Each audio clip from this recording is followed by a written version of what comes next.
사흘째 되던 날 갈릴리 가나에 혼례가 있어 예수의 어머니도 거기 계시고 예수와 그 제자들도 혼례의 청함을 받았더니 포도주가 떨어진지라. 예수의 어머니가 예수에게 이르되 저들에게 포도주가 없다 하니 예수께서 이르시되 여자여 나와 무슨 상관이 있나이까? 내 때가 아직 이르지 아니하였나이다. 그의 어머니가 하인들에게 이르되 너희에게 무슨 말씀을 하시든지 그대로 하라 하니라. 거기에 유대인의 정결 예식을 따라 두세 통 되는 도랑아리 6이 놓였는지라. 예수께서 그들에게 이르시되 항아리에 물을 채우라 하신즉 아기까지 채우니 이제는 떠서 연회장에게 갖다 주라 하심에 갖다 주었더니 연회장은 물로 된 포도주를 맛보고도 어디서 났는지 알지 못하되 물 떠온 하인들은 알더라. 연회장이 신랑을 불러 말하되 사람마다 먼저 좋은 포도주를 내고 취한 후에 낮은 것을 내거늘 그대는 지금까지 좋은 포도주를 두었도다 하니라. 예수께서 이 첫 표적을 갈릴리 가나에서 행하여 그의 영광을 나타내심에 제자들이 그를 믿으니라. 예수님은 하나님의 나라를 겨자씨 한 알과 같다고 비유하셨습니다. 한 사람의 농부가 채소밭에 겨자씨 한 알을 심었습니다. 얼마 후 나무는 자라서 큰 나무가 되었습니다. 이렇게 자라난 나무에는 공중의 새들이 그 가지에 깃들여 둥지를 짓고 새끼를 기르며 쉬는 행복한 공간이 되었습니다. 이 비유의 말씀은 하나님의 나라는 사람들이 일반적으로 가지고 있는 생각과 다르다는 것을 말씀하고 있습니다. 사람들은 천국은 찬란한 영광과 놀라운 위엄과 권능과 정의와 사랑으로 다스려지는 나라일 것이라고 생각하지만 실상은 그렇지 않다는 것입니다. 하나님의 나라는 처음에는 겨자씨 한 알갱이처럼 보잘것없는 것처럼 보일 수 있다는 것입니다. 그러나 겨자씨 한 알에 담긴 생명과 장래의 형상처럼 하나님의 나라는 거룩함과 선함과 진실함과 의로움으로 존재하며 거기서 위대한 능력이 나타나는 것입니다. 하나님의 나라는 나사렛촌 동네에서 태어난 예수를 통해 온 세상 사람들이 생명을 얻고 쉼을 누리게 만드는 나라인 것입니다. 그러므로 내가 너희에게 이르노니 목숨을 위하여 무엇을 먹을까 무엇을 마실까 몸을 위하여 무엇을 입을까 염려하지 말라. 목숨이 음식보다 중하지 아니하며 몸이 의복보다 중하지 아니하냐. 공중의 새를 보라. 심지도 않고 거두지도 않고 창고에 모아들이지도 아니하되 너희 하늘 아버지께서 기르시나니 너희는 이것들보다 귀하지 아니하냐. 여기서 잠깐 본문은 그러므로로 시작하는데 이는 사람이 하나님과 재물을 겸하여 섬기지 못한다는 말씀을 받는 것입니다. 사람이 물질의 마음을 빼앗기면 그만큼 하나님과는 멀어지게 됩니다. 주님은 염려하지 말라고 하십니다. 염려라는 단어에는 분열과 근심이라는 뜻이 들어있습니다.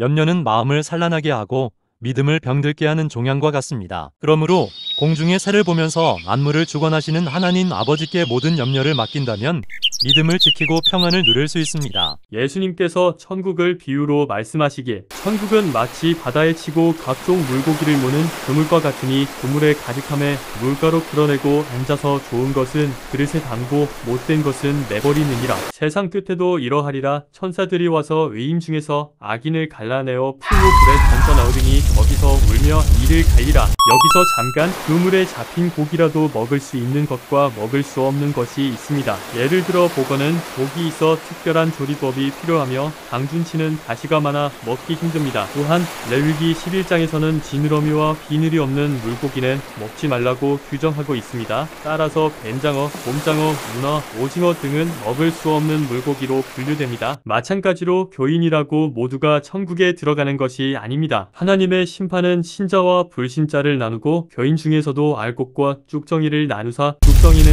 꺼지지 않는 불에 던져 태우십니다. 예수님은 항상 기도하고 낙심하지 말아야 할 것을 비유로 말씀하셨습니다. 어떤 도시에 하나님을 두려워하지 않고 사람을 무시하는 한 재판장이 있었습니다. 그 도시에 한 과부가 있어 자주 그에게 가서 원수에 대한 원한을 풀어달라고 청원하였습니다. 그가 얼마 동안 듣지 아니하다가 후에 속으로 생각하되 내가 하나님을 두려워하지 않고 사람을 무시하나 이 과부가 나를 번거롭게 하니 내가 그 원한을 풀어주리라. 그렇지 않으면 늘 와서 나를 괴롭게 하리라 하고 과부의 원한을 풀어주었습니다. 주께서 이르시되 불의한 재판장이 말한 것을 들으라. 하물며 하나님께서 그 밤낮 부르짖는 택하신 자들의 원한을 풀어주지 아니하시겠느냐. 그들에게 오래 참으시겠느냐. 내가 너희에게 이르노니 속히 그 원한을 풀어주시리라. 그러나 인자가 올 때에 세상에서 믿음을 보겠느냐 하셨습니다. 우리는 이 비유에서 기도에 대한 중요한 교훈을 얻을 수 있습니다. 첫째, 기도는 항상 해야 한다는 것. 둘째, 기도하면서 낙심하지 말라는 것. 셋째, 끈질기게 기도하면 반드시 응답이 온다는 것입니다. 예수께서 부자는 천국에 들어가기가 어렵다. 낙타가 바늘귀로 들어가는 것이 부자가 하나님의 나라에 들어가는 것보다 쉽다 하시니 제자들이 몹시 놀라 그렇다면 누가 구원을 얻을 수 있습니까? 물으니 사람으로서는 할 수 없으나 하나님으로서는 다 할 수 있느니라 하셨습니다. 이에 베드로가 보소서 우리가 모든 것을 버리고 주를 따랐사온데 그런즉 우리가 무엇을 얻을 수 있습니까? 예수께서 이르시되 내가 진실로 너희에게 이르노니 세상이 새롭게 되어 인자가 자기 영광의 보좌에 앉을 때에 나를 따르는 너희도 열두 보좌에 앉아 이스라엘 열두 지파를 심판하리라. 또 내 이름을 위하여 집이나 형제나 자매나 부모나 자식이나 전토를 벌인 자마다 여러 배를 받고 또 영생을 상속하리라. 그러나 먼저 된 자로서 나중되고 나중된 자로서 먼저 될 자가 많으니라.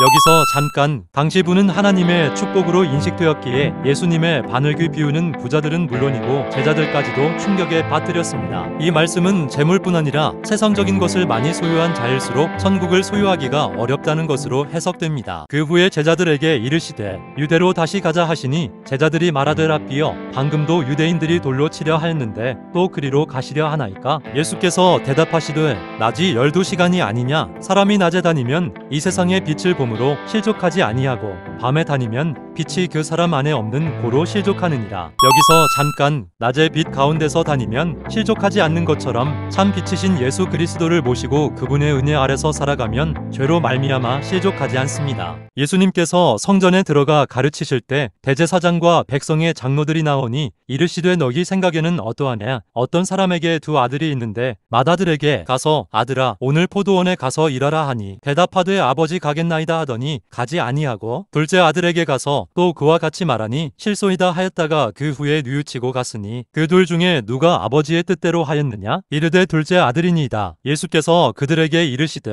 내가 진실로 너희에게 이르노니 세리들과 창녀들이 너희보다 먼저 하나님의 나라에 들어가리라. 요한이 위에 도로 너희에게 왔거늘 너희는 그를 믿지 아니하였지만 세리와 창녀는 믿었으며 너희는 이것을 보고도 끝내 뉘우쳐 믿지 아니하였도다. 여기서 잠깐 이 비유는 위선적인 종교 지도자들과 나아가 유대인들에게 보내는 경고입니다. 하나님의 뜻을 행하는 자라야 하나님의 백성이고 아버지의 뜻을 행하는 자라야 참 아들입니다. 믿음은 말로 증명하는 것이 아니라 행동으로 증명되는 것입니다. 또 너희가 어찌 의복을 위하여 염려하느냐? 들의 백합화가 어떻게 자라는가 생각하여 보라. 수고도 아니하고 길쌈도 아니하느니라. 그러나 내가 너희에게 말하노니 솔로몬의 모든 영광으로도 입은 것이 이 꽃 하나만 갖지 못하였느니라. 오늘 있다가 내일 아궁이에 던져지는 들풀도 하나님이 이렇게 입히시거든 하물며 너희일까 보냐. 믿음이 작은 자들아 그러므로 염려하여 이르기를 무엇을 먹을까 무엇을 마실까 무엇을 입을까 하지 말라. 이는 다 이방인들이 구하는 것이라. 너희 하늘 아버지께서 이 모든 것이 너희에게 있어야 할 줄을 아시느니라. 여기서 잠깐 솔로몬 시대는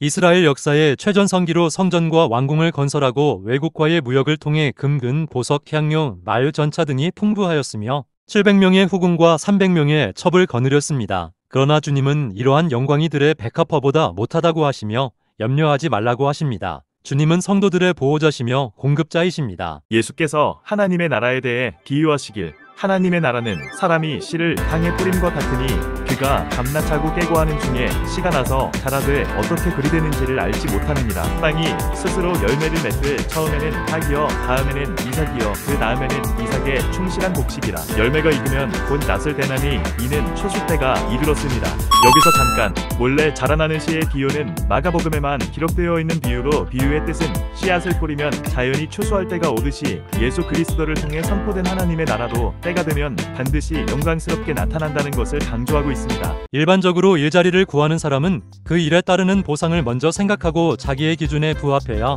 일을 시작합니다. 그러나 주님은 사도들에게 주시는 비유를 통해 사명자들의 자세가 어떠해야 하는지 말씀해 주셨습니다. 다음은 주님을 따르는 사명자가 명심해야 할 무익한 종 위 비유입니다. 누가복음 17장 7절로 10절 너희 중 누구에게 밭을 걸거나 양을 치거나 하는 종이 있어 밭에서 돌아오면 그더러 곧와 앉아서 먹으라 말할 자가 있느냐. 도리어 그더러 내 먹을 것을 준비하고 띠를 띠고 내가 먹고 마시는 동안에 수종 들고 너는 그 후에 먹고 마시라 하지 않겠느냐. 명한 대로 하였다고 종에게 감사하겠느냐. 이와 같이 너희도 명령받은 것을 다 행한 후에 이르기를 우리는 무익한 종이라 우리가 하여야 할 일을 한 것뿐이라 할지니라. 여기서 잠깐 사명자가 가져야 할 올바른 자세는 보상을 먼저 생각하고 계산하지 말고 믿음으로 순종하고 죽도록 충성하는 것입니다.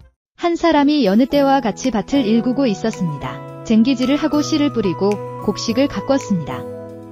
그러다가 어느 날 우연히 보화를 발견했습니다. 그 사람은 보화를 다시 땅속에 숨겨두었습니다. 그리고 기뻐하며 돌아가서 자기 소유를 다 팔아 그 밭을 사려 하였습니다. 예수님은 하나님의 나라가 너희 안에 있느니라 하였습니다. 하나님 나라를 알지 못하는 사람들은 밭에서 일하면서도 보화를 발견하지 못한 농부와 같습니다. 그러나 농부가 하나님의 나라를 발견하게 되면 모든 것을 다 팔아 그 나라를 사려 할 것입니다. 바울은 예수 그리스도 안에 지혜와 지식의 모든 보화가 감추어져 있다고 하며 복음을 위해 목숨을 바쳤습니다. 디모세는 그리스도를 위하여 받는 수모를 애굽의 모든 보화보다 더 큰 재물로 여겼으니 상주심을 바라봄이라 하였습니다. 이것이 보화를 발견한 사람들의 공통된 모습입니다. 주님은 12사도를 파송하시면서 뱀의 지혜와 비둘기의 순결을 말씀하셨습니다. 이는 양이 이리가 득실되는 세상에서 살아남는 비결이기도 하지만 무엇보다도 사명을 수행하는 전도자가 갖추어야 할 지침이기도 합니다. 보라, 내가 너희를 보냄이 양을 이리 가운데로 보냄과 같도다. 그러므로 너희는 뱀같이 지혜롭고 비둘기같이 순결하라. 먼저 뱀은 신중하고 민첩합니다.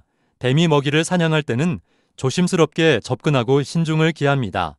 물러나야 할 때와 기다려야 할 때와 공격해야 할 때를 판단하고 행동합니다. 뱀의 이러한 장점들은 전도자가 반드시 갖춰야 하는 지혜입니다. 그 다음으로 비둘기는 자타공인 평화의 상징입니다. 비둘기는 순수하고 깨끗한 이미지가 있는데 한 번 짝을 맺으면 평생을 함께할 정도로 부부애가 깊습니다. 이처럼 전도자는 주님에 대한 순결이 힘의 원천이 되며 평화의 사람이 될 때 사명을 성공적으로 수행할 수 있습니다. 나는 선한 목자라. 선한 목자는 양들을 위하여 목숨을 버리거니와 삭구는 목자가 아니요 양도 제 양이 아니라 이리가 오는 것을 보면 양을 버리고 달아나나니 이리가 양을 물어가고 또 해치느니라. 달아나는 것은 그가 삭군인 까닭에 양을 돌보지 아니함이나 나는 선한 목자라. 나는 내 양을 알고 양도 나를 아는 것이 아버지께서 나를 아시고 내가 아버지를 아는 것 같으니 나는 양을 위하여 목숨을 버리노라. 또이 우리에 들지 아니한 다른 양들이 내게 있어 내가 인도하여야 할 터이니 그들도 내 음성을 듣고 한 무리가 되어 한 목자에게 있으리라. 내가 내 목숨을 버리는 것은 그것을 내가 다시 얻기 위함이니 이로 말미암아 아버지께서 나를 사랑하시느니라. 이를 내게서 빼앗는 자가 있는 것이 아니라 내가 스스로 버리노라. 나는 버릴 권세도 있고 다시 얻을 권세도 있으니 이 계명은 내 아버지에게서 받았노라 하시니라. 여기서 잠깐, 평시에는 선한 목자와 삭군의 분별이 어렵지만 위험이 닥치면 삭군은 도망가고 선한 목자는 자기의 목숨을 바쳐 양을 구합니다. 성경에서 60여 차례 언급된 가난한 자라는 표현은 주로 두 가지 의미로 쓰였습니다. 첫째는 물질적으로 가난한 사람입니다. 모세의 율법은 가난한 자를 생각하는 하나님의 뜻이 잘 드러나 있습니다. 예를 들어 희년제도, 안식년, 이삭줍기, 채무면제, 11조 등의 규례를 두어 가난한 자를 돕게 하셨습니다. 잠언 17장 5절은 가난한 자를 조롱하는 자는 그를 지으신 주를 멸시하는 자라고 하였고 잠언 19장 17절에서는 가난한 자를 불쌍히 여기는 것은 여호와께 구워드리는 것이니 그의 선행을 그에게 갚아주시리라 라고 하였습니다. 그러므로 가난한 자를 돕는 것은 하나님께서 기뻐하시는 제사입니다. 둘째는 심령이 가난한 사람입니다. 예수님은 산상수훈에서 심령이 가난한 자는 복이 있나니 천국이 그들의 것이라고 말씀하셨습니다. 여기서 심령이 가난한 자란 자신의 부족함을 인정하고 하나님 앞에서 자신을 낮추며 겸손하게 하나님이 도우심을 갈망하는 사람들입니다. 이러한 사람들이 영적으로 가난한 사람이고 믿음의 사람이고 천국을 소유하는 사람입니다. 너희는 세상의 빛이라.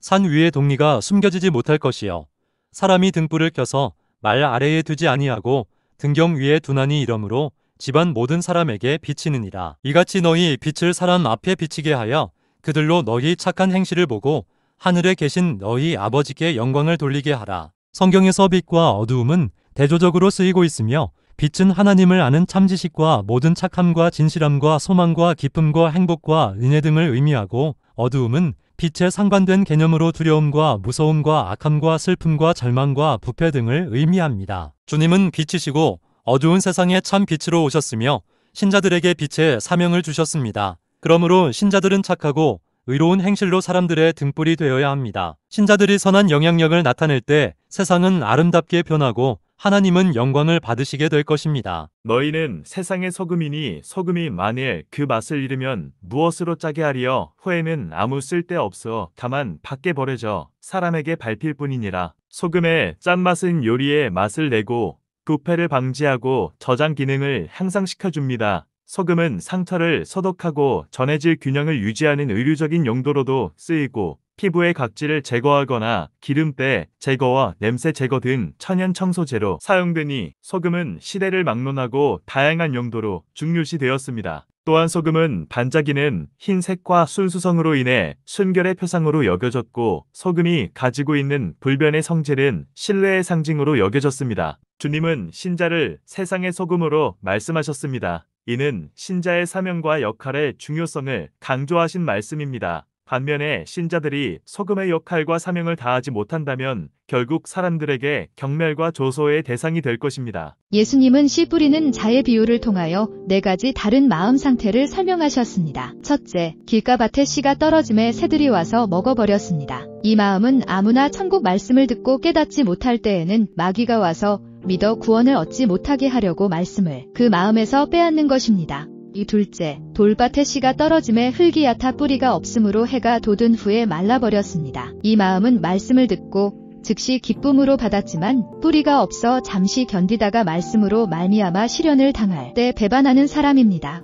셋째, 가시덤불밭에 씨가 떨어짐에 가시가 자라서 기운을 막았습니다. 이 마음은 말씀을 들으나 세상의 염려와 재물과 향락의 말씀이 막혀 결실하지 못하는 사람입니다. 넷째, 좋은 밭에 씨가 떨어져 풍성하게 결실하였습니다. 이 마음은 착하고 좋은 마음으로 말씀을 듣고 지키어 인내로 결실하는 사람입니다. 이 비유를 통해 자신의 상태를 점검해 보시고 좋은 밭이 되어 풍성한 결실을 맺으시기 바랍니다. 내가 진실로 진실로 너희에게 이르노니 문을 통하여 양의 우리에 들어가지 아니하고 다른 데로 넘어가는 자는 절도며 강도여 문으로 들어가는 이는 양의 목자라. 문지기는 그를 위하여 문을 열고 양은 그의 음성을 듣나니 그가 자기 양이 이름을 각각 불러 인도하여 내느니라. 자기 양을 다 내놓은 후에 앞서가면 양들이 그의 음성을 아는 고로 따라오되 타인의 음성은 알지 못하는 고로 타인을 따르지 아니하고 도리어 도망하느니라. 예수께서 이 비유로 그들에게 말씀하셨으나 그들은 그가 하신 말씀이 무엇인지 알지 못하니라. 그러므로 예수께서 다시 이르시되 내가 진실로 진실로 너희에게 말하노니 나는 양의 문이라. 나보다 먼저 온 자는 다 절도요 강도니 양들이 듣지 아니하였느니라. 내가 문이니 누구든지 나로 말미암아 들어가면 구원을 받고 또는 들어가며 나오며 꼴을 얻으리라. 도둑이 오는 것은 도둑질하고 죽이고 멸망시키려는 것뿐이요 내가 온 것은 양으로 생명을 얻게 하고 더 풍성히 얻게 하려는 것이라.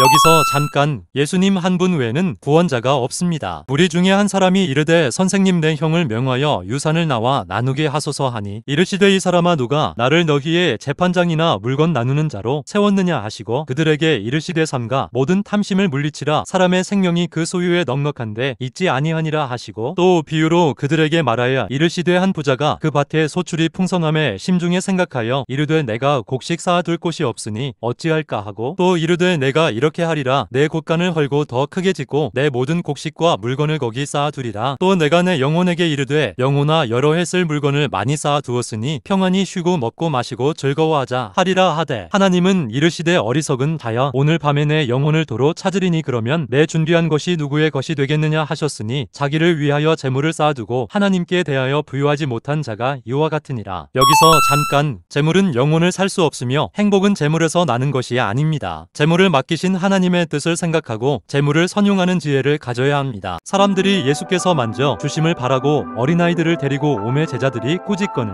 예수께서 보시고 노하시어 이르시되 어린아이들이 내게 오는 것을 용납하고 금하지 말라. 하나님의 나라가 이런 자의 것이니라. 내가 진실로 너희에게 이르노니 누구든지 하나님의 나라를 어린아이와 같이 받들지 않는 자는 결단코 그곳에 들어가지 못하리라 하시고 그 어린아이들을 안고 그들 위에 안수하시고 축복하시니라. 여기서 잠깐 이 말씀을 기록한 마가는 이혼에 관한 말씀에 이어 소개하였는데 이는 주님은 여성의 지위와 권리를 인정하셨을 뿐만 아니라 어린아이들의 인격과 권리도 존중해 주셨다는 것을 강조하기 위한 것입니다. 주님은 하나님의 나라를 어린아이와 같이 받들라고 말씀하셨습니다. 이는 어린아이들처럼 겸손하고 순수한 마음으로 예수님을 믿고 의지하며 하나님의 관심과 사랑을 사모하라는 것입니다.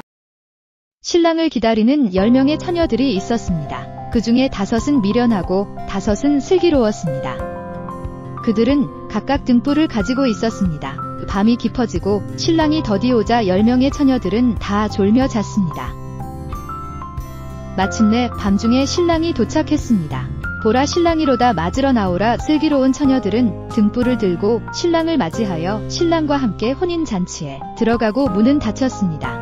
등잔에 기름이 떨어진 미련한 처녀들은 기름을 사서 돌아오니 문이 닫혔습니다. 처녀들이 주여 주여 우리에게 열어주소서 하니 말씀하시길 내가 너희를 알지 못하노라 하였습니다. 그런즉 깨어있으라 너희는 그날과 그 시를 알지 못하느니라. 열 처녀의 비유는 예수님의 재림을 기다리는 성도는 항상 깨어있는 믿음으로 살아야 한다는 것을 교훈하고 있습니다.